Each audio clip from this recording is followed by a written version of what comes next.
On the morning of April 18, 1906, just off the coast of San Francisco, the jagged edges of the opposing Pacific and North American tectonic plates crumble. The San Andreas Fault slips, 20 feet in some places. We think the epicenter was just offshore of San Francisco. There was about 20 seconds of this first strong shaking that's probably off of this southeast rupture. There was a pause, maybe 15 or so seconds, and then a second episode of strong shaking that lasted 20 or 25 seconds, which we presume was the rupture going off to the northwest. The Earth didn't just tear along a small section. It slashes the San Andreas Fault for 270 miles. To rend that distance along the fault in the time allotted, this rupture had to travel at an incredible 5,800 miles per hour. At 12 minutes past 5 on the morning, everybody was woken by this sudden shaking. It was first of all one dynamic shaking, and then silence for a moment, and then it started again, the more violent shaking, up and down motion, and then a twisting motion. All of this was in about 45 seconds. Official reports place the duration somewhere between 45 and 60 seconds, but this minute seemed to last an eternity. The jolt is felt along the Oregon coast to the north, east to the middle of Nevada, and as far south as Los Angeles, some 480 miles.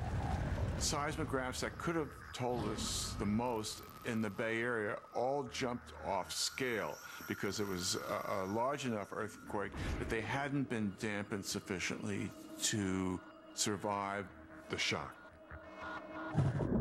It is a rude awakening for the city. Police Sergeant Jesse B. Cook is on duty that morning. This from his official report. I watched as a gaping trench that I think was about 6 feet deep opened in the street. Then a brick structure across the way crumbled like a house of sand. I ran up the street, dodging falling bricks, to the station and noticed a fire breaking out in a grocery store on Clay Street. There are vivid stories from around the city of what people felt at that moment at 5:12 in the morning. But in different neighborhoods, the earthquake affected people differently, and that was predominantly due to the type of ground their buildings were on and then the type of buildings that they were in. So in south of Market, where there's wood frame construction and it's made ground, which is very unstable, it's basically turning into liquid, people will lose their apartment buildings right on top of them. In earthquake science, this is known as liquefaction. What happens is that land that is built on top of water, once you give it a shake like that, the water and the land mix, it becomes a liquid. When foundations become unstable, houses topple. And then in other neighborhoods, like along Van Ness and Nob Hill, where they're built on rock and they're better buildings that they're inside, they'll feel shaking, maybe be tossed from their bed, be a little cracking of the plaster, chandeliers swaying, but a very different experience. One person, a French writer, says it's like he's bouncing up and down his bed like a fish in a frying pan because it's just bouncing all over the place.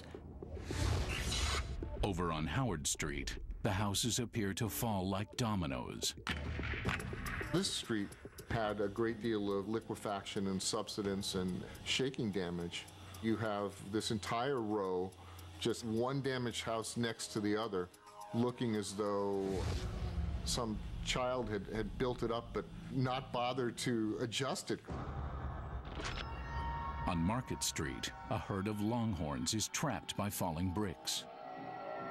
Some of the herd was buried by debris, as pedestrians would have if they had been on the street at that time, and a large number of them ran wild. And a policeman, a cowboy with a revolver, shot a number of steers. Here we see a shot of the facade of a building's been completely ripped down. And visually, this is very striking, not only because this is something that happened in more neighborhoods than just downtown, but it shows the whole point of this earthquake, which is that it just decimated private life. So in an instant, that barrier between the public world and private life is gone. Here we have the whole city forced into the street, their homes are gone, and it's a very different world during the disaster for that reason. Some victims are residents of the Valencia Hotel. And it's right over a former lake. This is what's called made ground. The city had to expand, just tossed in debris, filled in this lake, and built on top of it. So immediately on the first impact, the ground liquefies and the hotel literally sinks into what was the lake. And the first 2 or 3 floors just pancake into the earth and disappear. And those residents on the top floor can climb up to the roof and walk out. And the first few floors, those residents are just gone. All day, police and volunteers pulled the dead from the crumpled structure. More than 100 victims are killed in the collapse, or worse, trapped and roasted alive by the fires that follow. We're on the roof of the Palace Hotel. It was really the heart of San Francisco in 1906. The largest, most lavish hotel in the United States, the place where Roosevelt stayed, where the Queen of England stayed. I mean, this really was something extraordinary. 1,000 rooms. It was also, in every sense of the word, San Francisco's Titanic. It was built to be earthquake-proof and fireproof. On the morning of April the 18th, when the earthquake hit, Enrico Caruso was asleep in the hotel. The entire hotel undulated like a big hula dancer in a great big circle, which somewhat terrified all the occupants. In just 8 hours, the Palace Hotel would be destroyed. The undulation of the earth causes streetcar tracks to buckle and break.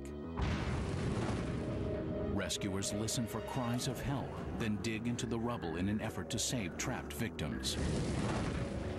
In many areas, the earth subsides, dropping several feet. Well, in this picture, using the man as a measuring stick for what is clearly about 6 or 7 feet of subsidence. When you look at pictures like this, some of the ground failure, the features of the ground failure, are astounding in their size.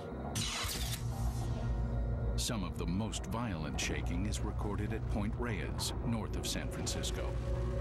When the earthquake hit, the engineer of the train from Point Reyes Station was preparing his locomotive. The earthquake lifted him and his train, 4 cars, like it was a child's toy, and just tossed it on its side next to the track. It had to have a pretty substantial pulse to it. To drive that over, you needed really pretty strong shaking. Communion is heavily attended all morning, and priests hear confessions throughout the day. So anxious are the terrified victims to receive absolution. The earthquake damages a wide area of the city and causes a number of fatalities.